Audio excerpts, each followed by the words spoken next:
All right, guys, it is time again for my monthly business update to let you know how my publishing business is going as I'm building it.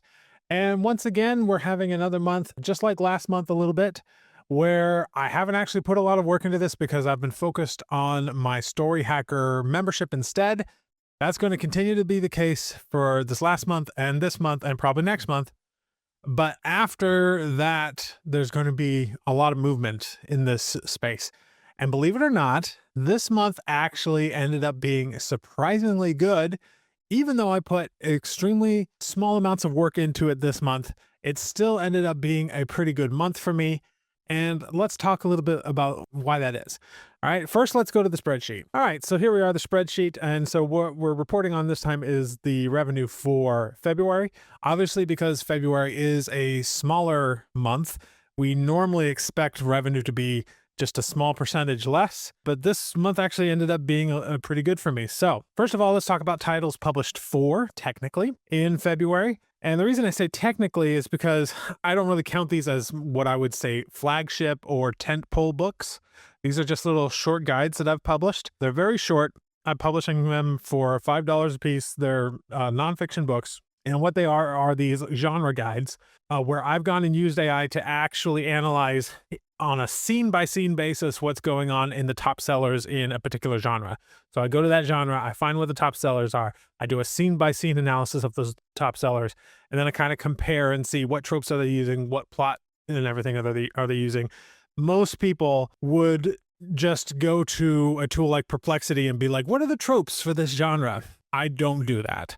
I actually go to the books themselves and then analyze and say what tropes are in these books. So it's a far more accurate genre guide than what you would get just by, researching it on the internet. I published 4 of those in February.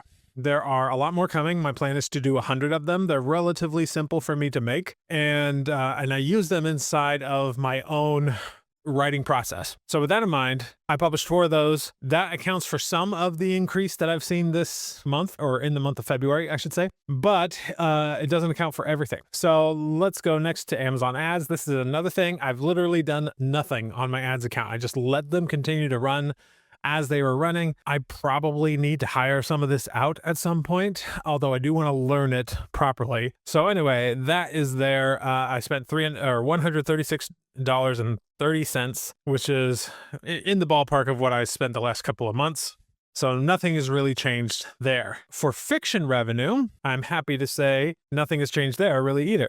And this makes sense because I have not put out any new books. It's nice to at least see that things are staying consistent to the fact that I have not put any new work out or any new published books into my fiction in the last couple of months, and yet they're still staying consistent. It's pretty good. That means that all of this money that you see here is from work that was done a long time ago. It's completely passive income. Now, $129 might not seem like a lot, and it's not. I obviously want that to be a lot higher. I ultimately want to get my publishing business, I'd say, to about 20K a month would be my normal goal. I know plenty of authors that do that. I just need to be a little bit more intentional about my releases, which is something that's going to be happening in the near future. All right, but now the big one, nonfiction revenue essentially doubled last month. Now, I haven't really done as deep of analysis to really be able to tell you why it doubled, because that's doubled is big.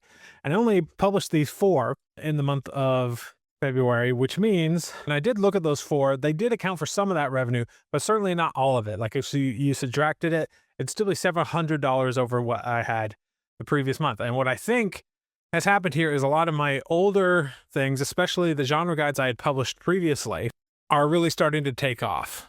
I think a lot of, word of mouth gets around. I did a couple of videos in February that didn't really promote those books, but they did talk about them briefly, and I didn't even have a link to the books in my descriptions, but if people had gone to my account, they could have found them. And I think that started the Amazon marketing engine to roll. This is one of the nice things about publishing on Amazon versus publishing on just whatever platform, is that Amazon's algorithm, say what you will about the company, Amazon's algorithm, once it figures out that this particular type of reader is liking this particular type of book, you start to see a lot more of those readers start to come in. Amazon finds those people and markets the book to them knowing that they are likely to buy that book. Quick break. Most people watch these videos, nod along, and then don't actually write. I built my Story Hacker membership to fix that. For just $9 a month, you get all of my books, which are over $200 if you bought them on Amazon, as well as the bulk of my courses and a community of writers all helping each other win. And that's all inside the community, so you've got one place to go and get your dream books written. If that sounds good to you, just hit the link in the description, join the $9 tier, and we'll get you onboarded. And it works the same way on like how the YouTube algorithm works. You know, YouTube will show you videos that it thinks you will like, and Amazon's algorithm works much the same way. So it's pretty cool. Really happy with this number, considering I put almost no work into this last month other than to publish these 4 genre guides. And I'm really optimistic. Now, each genre guide by itself, I've published 6 or 8 of them or so up to this point. Each one by itself does not generate a whole lot of money. Altogether, they are doing pretty well. Enough so that I know that once I publish 100 of these, that whole series will probably be a fairly profitable niche for me. So I'm really encouraged by that. I think that's great. And 100 is not going to be enough to get through all of the subgenres on Amazon, but it will be enough to cover all of the major ones that most people are going to be interested in, enough to actually spend $5 on a book. By the way, if you don't want to spend $5 on each of them, you can actually get all of them at no extra charge when you join my Story Hacker Gold membership. Just thought I'd throw that out there. Actually, it's not Story Hacker Gold anymore. It's just Story Hacker right now, going through some shifts at the moment, and you will probably have heard of those. I'm going to do a live stream soon. By the time this video comes out, you can check that live stream out. It'll be out before this video. All right, audiobook revenue is delayed a month, so I'm obviously not able to get February's yet, but I was able to get January's, which was 43, and that's kind of consistent with where we've been before. So that just adds on to what I had previously reported for my revenue in January. But even without the audiobook revenue, the revenue I'm reporting here is, this is income minus expenses. So everything all together, $938.81. My notes here is like, once again, I did not work on the publishing business other than to publish the 4 genre guides.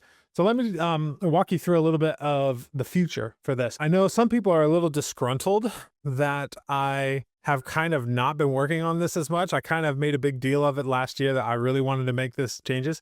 And I really do. For one, it's one thing to say, oh, here's how you can write a book with AI. I've never really reported to do more than that. I just teach people how to write with AI effectively, how to use AI effectively. It's another entirely to say, here's how you make money with these books, which is never something that I've claimed to teach people. As through my time at Kindlepreneur, it was something that I knew all the theory. I'd spoken to high-level authors. I knew everything that I'm supposed to know from an intellectual, theoretical standpoint, but don't have the experience to really say, yeah, like I've made 10K a month with this, or 20K, or even 5K. You know, 5K is a life-changing amount of money for a lot of people to make 5K from a hobby, right? So, I mean, as an entrepreneur, my goals tend to be a little bit higher, but still 5K is a life-changing amount of money. So I will say for the month of March, I've already published a few more of these genre guides in the month of March. There's going to be more coming. But what I have decided to do, at least in the short term for the next couple of months, is focus on the nonfiction thing just for a little bit. Put out all of these genre guides. I have 2 other books, like more mainstream books for authors that I want to write.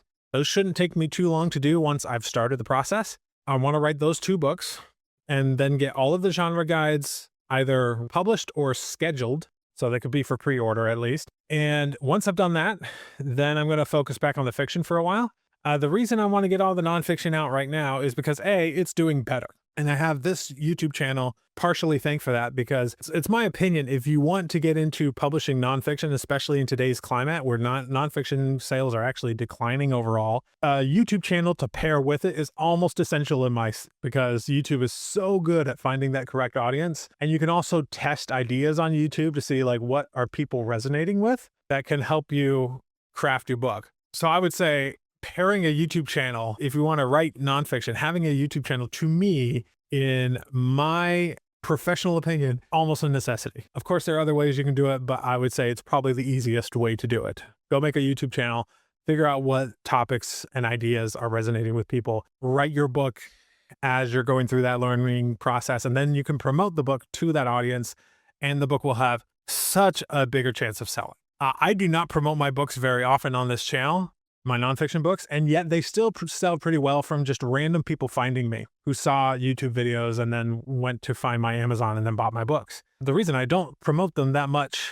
is because I give them away for free inside of my membership. Not free, but no extra cost, right? If you actually totaled up the cost of all the books that I'm giving away for free in that membership, it's over $200. If you count the David Farland books, which I recently licensed to be able to do those, there's 4 books that you can get in there. So that's like $40 right there for those alone. And then if you count the genre guides and my other mainstream books for authors, it's over $200. And now we have a new tier, so you can actually get all of that for $9 a month. You can get all of the books and everything. So pretty good deal in my estimation. But enough about that. So to get back to the plan is to get all of those nonfiction books done. And it's not like I'm never going to write nonfiction again after that, but I'm going to take a break from it. I am probably going to hire somebody like Brian Cohen and his Amazon ads school. They do done for you ads. So I might hire somebody to run the ads to my nonfiction, just so I don't have to worry about that, and it can continue to grow and grow without me having to spend the time or the oversight on it. I would still like to learn Amazon ads, but I would probably put more of my personal focus on the fiction and getting out more titles on the fiction. As far as the fiction side of things go, it's not like I'm abandoning that completely, because I do work with ghostwriters, and I have 2 ghostwriters right now who are excellent, and they are working on a couple of book ideas that I've had. Why do I work with ghostwriters when I have AI? Well, I try to do a mix of things. I try to do a mix of me writing the stuff directly without AI. I try to do a mix of writing with AI. I try to do some writing with ghostwriters as well. As an entrepreneur, I think, identify a little bit more as an entrepreneur and publisher than I do as an author, although I try to do writing as well, just because storytelling is an obsession of mine. And you can't really learn all the ins and outs of storytelling without doing some writing yourself, I believe. However, when you're an entrepreneur, you realize, you've heard the phrase that time is money. In my estimation and everything I've learned, and just from common sense, that's not true. Time is so much more valuable than money, because in the world, money, people just keep printing money. There's no finite limit to how much money is out there. There is absolutely no limit to wealth that one can achieve. You can always make more money. Time, however, is different. Every second of time that ticks away is a second that you have lost, and you will never get it back again. You have a limited amount of time on this planet, and because of that, time is infinitely more valuable than money. As a result, I find that ghostwriters are the best way to get the most quality books for the least amount of time on my part, so that I can focus on other things in the business, the things that only I can do, the things that I want to do. And don't get me wrong, I still write, even without AI, I still write because I want that experience, but I don't have enough time to write multiple books per month. That's all I would be doing if I needed to do that. So right now I do have some 2 ghostwriters in particular writing a couple of projects. They're doing an excellent job. I'm really excited. I'm going to maybe concentrate my focus because I have multiple eras in my fiction universe. I'm thinking of maybe just going chronologically through those different eras. I think it would be kind of fun. So I have an era that's going to involve some kind of Brandon Sanderson-esque epic fantasy, but focused on mythology, some romantasy books in there that also focus on mythology, and some tie-in nonfictions like history of the era and just like, I don't know, it's not like quite a fiction book, not quite a history book, but like this reporting on the stories of the mythology, the actual stories, rather than these fictional interpretations of them. So that's my plan in my head at the moment. Hopefully this has been a interesting, useful video for you. And I'll see you next month for the next one, although I will be traveling a lot over the next 30 days. So unfortunately, not much is likely to happen while I'm traveling. I'm going to a mastermind in Ireland, and then I'm also going to be going through just a southern states vacation with my family for a little while. And so we'll be doing that. So anyway, hopefully this was useful for you. I'll see you in the next video.